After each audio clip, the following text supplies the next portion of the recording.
Hello, world out there. Scott from Solution Wolf. And I want to talk. I'm just here sitting in my apartment and I'm recapping a table talk that I should have done 2 days ago. So, in this series, you're going to see I'm doing a series of table talks on my lunch that describes some of the stuff, the amazing stuff I am just coming to realize from author Napoleon Hill. Now, I have read several different books at lunch, and Og Mandino's the greatest salesman in the world. Some of the ones that are in smaller books that I can fit in my, lunch bag. And as I do this, as I've gotten older, now I have some much different insights on what these great authors have said and the meaning behind what they have done for all of us. And so, as I'm reading Napoleon Hill's, I've read Think and Grow Rich probably 5 or 6 times, and truly, there's some. It's just an outstanding book that probably is the end all be all to a success manual for every living person.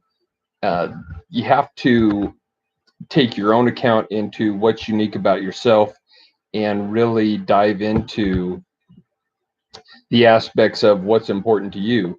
But in the master key to riches, he expands on some of the things that he says in Think and Grow Rich. And so as I'm going through, he talks about the principles of success and the riches. And of course, when he lists out the riches, number one is a positive mental attitude. Now he says that is the number one riches you can have. The number 12, the very least of them, is financial riches. And I think most people get caught up in thinking that, hey, just give me the money and I'll be happy, which people that have had lots of money know that that's so far from reality. And again, people that never had money have no idea what they're talking about. So, because they've never had money, and that's the reason why, and so, of course, if you've never had it, you're just thinking, hey, the one thing I'm missing in life is money. But if you had the other 11 riches, that would encompass you to have number 12, which is the financial stability. In my own life, I'm still trying to expand on trying to reverse this trend of thinking what's the most important thing. And now that I'm kind of seeing that working your way down, that money will be the byproduct of everything else that makes success and happiness a real thing. So in his book, he says the number one thing is definiteness of purpose. And as I've said in the very first table talk that I did, because this is like number 3 or 4, I'll have to get on my phone and download it. This one I'm just doing straight to my computer. So in the definiteness of purpose had so much big intrigue for me because, again, my definiteness of purpose has changed so many times, and now I realize that what I really need to do is focus on one thing. The jack of all trades is the expert of none, but anybody can become the expert of anything if they just focus on one thing, and that's having that definiteness of purpose. And he goes on to incite the great people that have had a definiteness of purpose, and one story comes to mind. And if you people love stories, but the story of Walter Chrysler, and people heard of Chrysler cars in the as of late, in the year 2021, Chrysler has become, a bygone era. About 20 years ago, Chrysler was synonymous with cheap, useless, terrible made cars. However, back in the 40s and 50s and 60s, Chrysler was a very top notch kind of car. And it comes to the fact that the person that started the company, Walter Chrysler, was so driven by a single focus purpose that this is kind of his story. He was thinking of what business he wanted to become involved in. He didn't really have a definite purpose. He took a look around him and he saw the automobile and he said, that thing is going to become a worldwide phenomenon. And I'm going to become the best automobile builder in the world. He decided that. Once he decided that, that is where he stayed.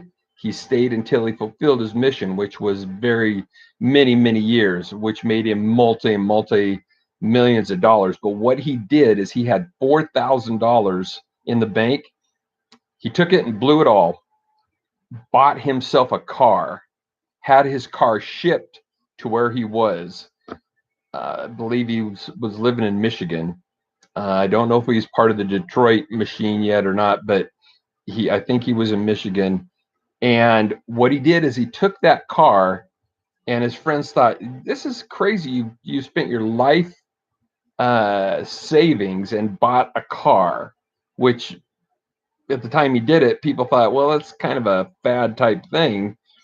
But what Chrysler did is he took that car apart piece by piece by piece, laid it all out in his garage, and then he put the whole thing back together. He not only did it once, but he did that a handful of times. Each time he did it, he was looking at each individual piece to see if there was something he could do better, something he could do better to improve the quality of the car.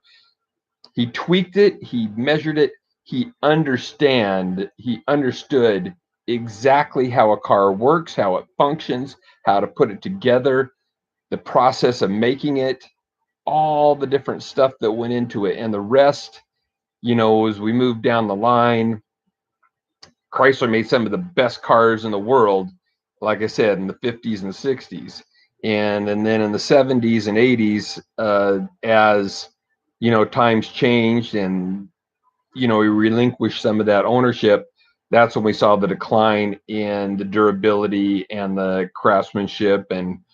And I'll be honest, I quite frankly blame a lot of the unions on this kind of thing, because to me, unions promote mediocrity. They don't promote excellence.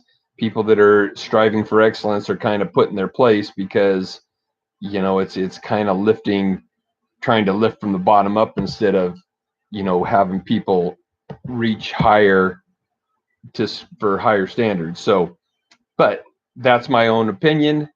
You can take it or leave it. But the thing with Chrysler is he built this automobile empire. Now back to this definiteness of purpose.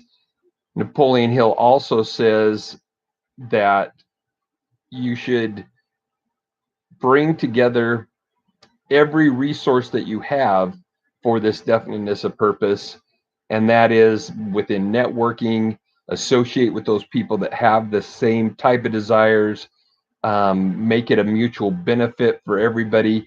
And then he also talks about going the extra mile. Now that was very big to Napoleon Hill.